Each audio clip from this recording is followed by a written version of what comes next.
असाध्य धेरै नजिक हुनुभयो भने पनि धेरै राम्रा चिजहरू देखिँदैनन्। असाध्य धेरै टाढा भयो भने पनि त्यो राम्रो चिज झन् देखिने कुरो भएन। हिमाल हुँ नजिकै गएर हेर्यो भने राम्रो देखिँदैन। नवराज पुडासैनी कमरेड गुराँस हाम्रो पार्टीका युवा नेता, सिरानचोक गाउँ पार्टी हाम्रो गाउँ पार्टीका इन्चार्ज पनि हुनुहुन्छ।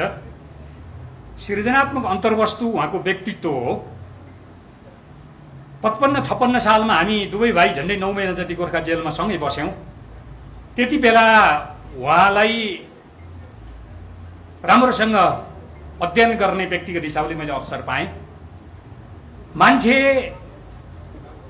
नजिकबाट सहकार्य गरेपछि मात्रै मूल्याङ्कन गर्ने आधार बन्छ। असाध्य धेरै नजिक हुनुभयो भने पनि धेरै राम्रा चिजहरू देखिँदैनन्। असाध्य धेरै टाढा भयो भने पनि त्यो राम्रो चिज झन् देखिने कुरो भएन। यो मान्छेसँग संगत गर्दा चाहिँ अलिकति हिमाल हिमाल हेर्दा जस्तै गर्नुपर्छ भन्छ के। हिमाल हुँ नजिकै गएर हेर्यो भने राम्रो देखिँदैन। अलिकति दूरी मिलाएर हेर्यो भने हिमाल सुन्दर हुन्छ भन्छ। मान्छेसँगको संगत पनि त्यस्तै जस्तो लाग्छ।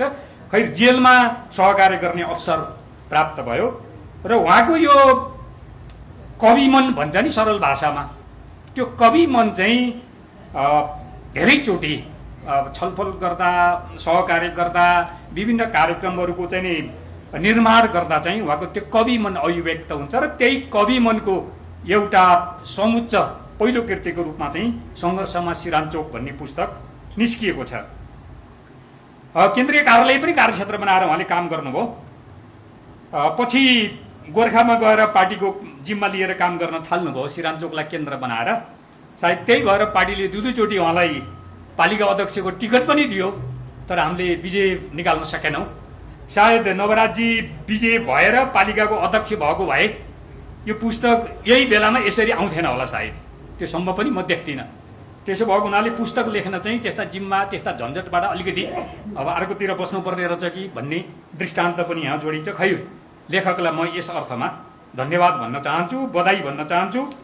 र एउटा अब चुनौती चाहिँ पाठकहरूले अब तपाईँ लेखक भएको हुनाले तपाईँप्रतिको निगरानी बढाउँछन्। अब तपाईँप्रतिको निगरानी बढाउँछन् र त्यो निगरानीलाई सकारात्मक परिणाममा लैजानका निम्ति लेखक आगामी दिनमा कसरी काम गर्छ भन्ने एउटा चुनौती तपाईँले पहिलो किताब जन्मिएसँगै त्यो चुनौती पैदा भएको छ। त्यसलाई चाहिँ सकारात्मक हिसाबले स्वीकार गर्नुपर्छ जस्तो लाग्छ मलाई।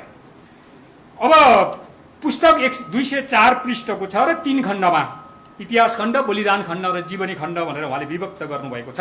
सायद पालिका केन्द्रित, पालिकाको सांस्कृतिक र प्राकृतिक पहिचानलाई केन्द्रित भएर लेखिएको किताब खास छैनन्।